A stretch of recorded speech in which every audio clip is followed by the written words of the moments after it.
शनि कथा कहती है पांव की चप्पल बार बार टूट रही हो, घिस गई हो, बत्ती टूट रही हो, कुछ कर रही हो, और अगर कमर से नीचे जो वस्त्र पहने हो वो अपने आप फट रहे हो, समझ लेना कि शनि पांव से प्रवेश कर रहा, मतलब अपनी प्रखरता शनि दिखा रहा। काशी में जो शिव जी की स्थापना कौन ने करी? काशी में जो शंकर भगवान बैठे उनकी स्थापना करी थी शनि महाराज। किसने करी थी? शनि महाराज ने, क्योंकि भगवान शनि महाराज को उनकी माता के द्वारा श्रापित हो गए और शनि महाराज कांपने लगे। शनि महाराज कांपते कांपते मैं जाऊं तो जाऊं कहां, करूं तो करूं क्या? महाराज शनि महाराज दौड़े और दौड़कर भगवान भोलेनाथ के पास पहुंचे। हे शंकर त्रिकालदर्शी कैलाशी अविनाशी, कृपा करिए बाबा भोलेनाथ, कृपा करो, क्योंकि दुनिया में 33 करोड़ देवी देवता हैं जिनको शनि लग सकता है, केवल एक किसको छोड़कर? शिव को छोड़कर। राम जी को शनि लगा तो 14 वर्ष वनवास चलेगा, कृष्ण को शनि लगा तो मथुरा छोड़कर द्वारका चलेगा। शनि लगा, हनुमान जी को शनि लगा तो गुफा में बैठकर राम राम जपना पड़ा। शनि सबको लगता है, केवल शनि नहीं लगता तो एक मेरे महादेव को, मेरे भोले बाबा को नहीं लगता। शंकर के पास में शनि आकर, शनि ने आकर कहा भोलेनाथ कृपा करिए बाबा, मैं बड़ा कष्ट में हूं, मैं करूं क्या? बाबा भोलेनाथ ने कहा जा गंगा जी के तट पर काशी में जाकर एक शिवलिंग की स्थापना कर, उसकी आराधना कर और तेरा शरीर ठीक हो जाएगा, कष्ट नहीं भोगेगा। शनि महाराज ने काशी में जाकर शिव जी की स्थापना करी।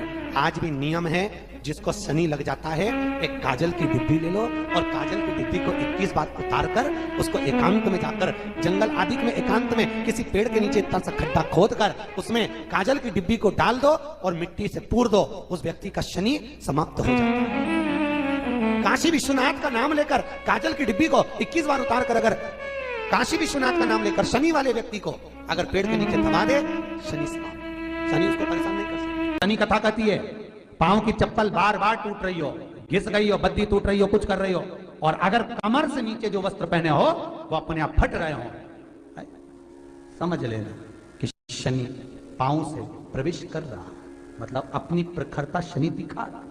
फटे हुए वस्त्र धारण करने वाले का भाग्य भी फटे हुए वस्त्र की तरह, जैसे फटा हुआ कपड़े का रेसा रेसा निकलता है, उसी तरह फटे हुए वस्त्र धारण करने वाले की भी जिंदगी में परिश्रम का रेशा निकलता रहता है, पर उसको सुख का भान नहीं होता। आज के जमाने में ये फटे हुए कपड़ों का फैशन आ गया, ये बड़ा दुख की घड़ी है।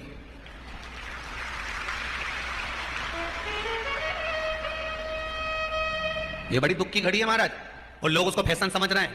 पहले तो कम फटा होता था, पर आज के जमाने में तो इतना इतना फट गया, ऐसा लगता है कि दिवाली का बम चलाने गया था दीपावली पे और बम कपड़ों के बीच में से फट गया, इसलिए वो कपड़े कब पहनेंगे तो पहन लिया। शास्त्र कह रहा है, लक्ष्मी कह रही है माता पार्वती को कि 2 जगह पर अगर ये 2 क्रम जिस जीव के होते हैं उसके पास में से लक्ष्मी 5 साल में, हम कई बार कहते हैं इन बच्चों को नहीं मालूम, इन नवयुवक लड़कों को नहीं मालूम, इन नवयुवक बेटियों को नहीं मालूम कि फटे हुए कपड़े पहनने का फल क्या है। आज नहीं, विवाह कर कर जब जाएगी तो मायके से जब ससुराल जाएगी, तूने कुंवारी अवस्था में तो खूब फटे हुए कपड़े पहन लिया, मम्मी मैं तो जीन्स लूंगी ना ये लूंगी, तो खूब फटे हुए पहन, पर वहां जब जाएगी तब मालूम पड़ेगा कि रोना किसको कहते हैं। आज तो पहन लो।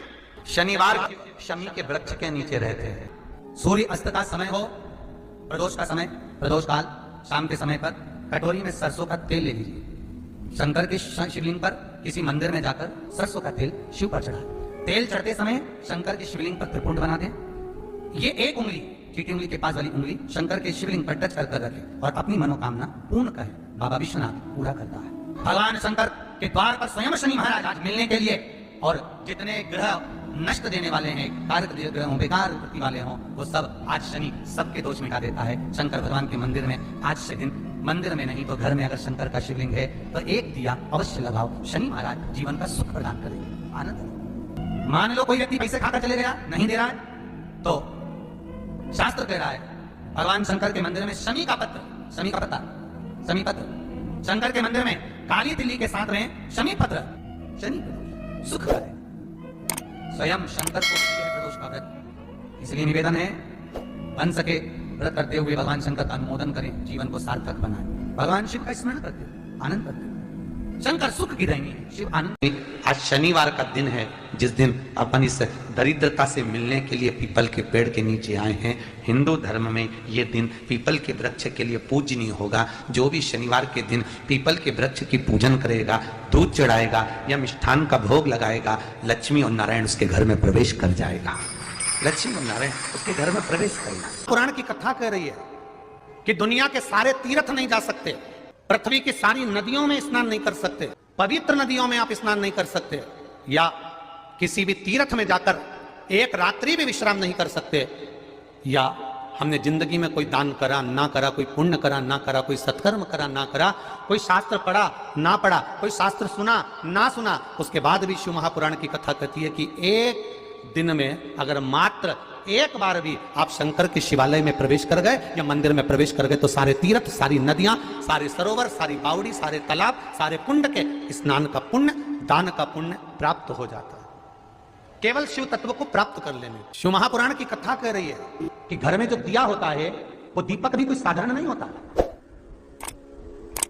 उस दीपक की भी महत्वता है, उस दीपक का भी वर्णन है। महाराज एक बात और बहुत अच्छे से सुनिएगा, शायद आपकी जिंदगी को सवार, शायद आपके जीवन को सवार। मेरी जीजियों, मेरे जीजाओं, मेरी बेटियों, बेटाओं, कभी मौका लगे शंकर भगवान के शिवलिंग के पास में आप बैठे हैं, यहां तक शास्त्र कहता है कि घर में अगर किसी को बहुत तेज बुखार आ गया है, बहुत तेज बुखार, और बच्चा उस बुखार में तप रहा है, बहुत तप रहा है, महाराज तुम जिस दिए में भगवान की आरती उतारते हो, जिस दिए से तुम भगवान की पूजन करते हो, कभी मौका लगे और आप पूजन करने के लिए गए,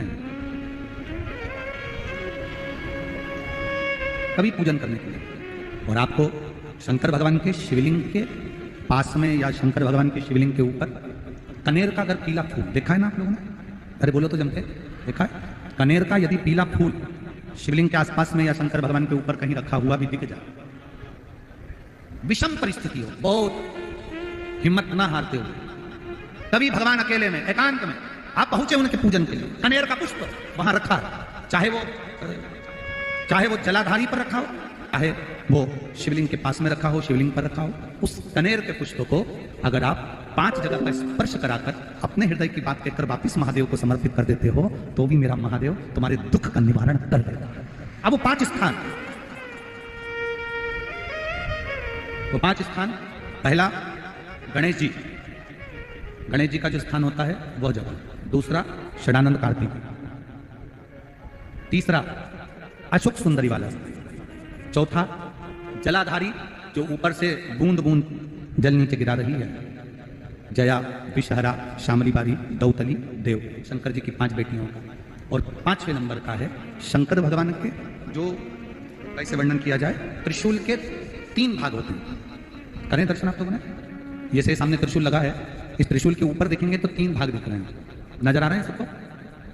त्रिशूल का जो 3 भाग होता है, उस 3 भाग का जहां ज्वाइंट होता है, जहां मिलता है, एक जगह पर देखो तीनों भाग एक जगह पर मिले हुए, 3 भाग का जहां मिलन होता है, 5वां स्थान, ये 5वां स्थान, यहां पर स्पर्श कराकर शिवलिंग पर अपनी कामना कर श्री शिवाय नमस्तुभ्यम कहकर बाबा से अपने मन की बात कहकर जो समर्पित कर देता है, हम 3 महीना भी नहीं कहेंगे, हम तो कहेंगे अगर ज्यादा दुख है 3 दिन इंतजार करना, मेरा बाबा उस दुख को मिटाएगा। 3 महीना बहुत दूर, पर करना है दिल से। और कई तरह के दीपक होते हैं, दीपक का भी विधान वर्णन किया गया, उस दिए का भी वर्णन किया गया। यहां तक शास्त्र कहता है कि घर में अगर किसी को बहुत तेज बुखार आ गया है, बहुत तेज बुखार, और बच्चा उस बुखार में तप रहा है, बहुत तप रहा है, महाराज तुम जिस दिए में भगवान की आरती उतारते हो, जिस दिए से तुम भगवान की पूजन करते हो, उस दिए की बत्ती को नीचे डाल दीजिए और उस दिए को पानी की बाल्टी में धो दीजिए। कौन सी बाल्टी में? जिस बाल्टी के पानी से आप बच्चे को स्नान करा सको, महाराज केवल भगवान पर से ले जाकर, पास में से ले जाकर उस बाल्टी में थोड़ी देर डाल दो और उस बाल्टी के पानी से उस बच्चे को स्नान करा दीजिए। 15 से 20 मिनट, आधा घंटा लगेगा बच्चे का। बड़ी बेचैन दिख रही हो तुम, क्या बात है? पार्वती जी कहती है, देवव्रत, काश्मीर प्रदेश का एक भक्त देवव्रत बेलपत्री के वृक्ष के नीचे बैठकर आपका मंत्र जाप कर रहा। मैं आपको जगाना नहीं चाहती थी, पर बेलपत्री के वृक्ष के नीचे लक्ष्मी झाड़ू लगाती है, सरस्वती वीणा बजाती है, इंद्राणी उस बेलपत्री के वृक्ष के नीचे जल का सिंचन करती है, 33 कोटि देवी देवता उस बेलपत्री के वृक्ष की जड़ में विराजमान होते हैं। इसलिए देवव्रत एक बार पंचाक्षर मंत्र बोलता है तो वो 33 करोड़ बार गिना जाता है, ऐसा बेलपत्री का वृक्ष होता है।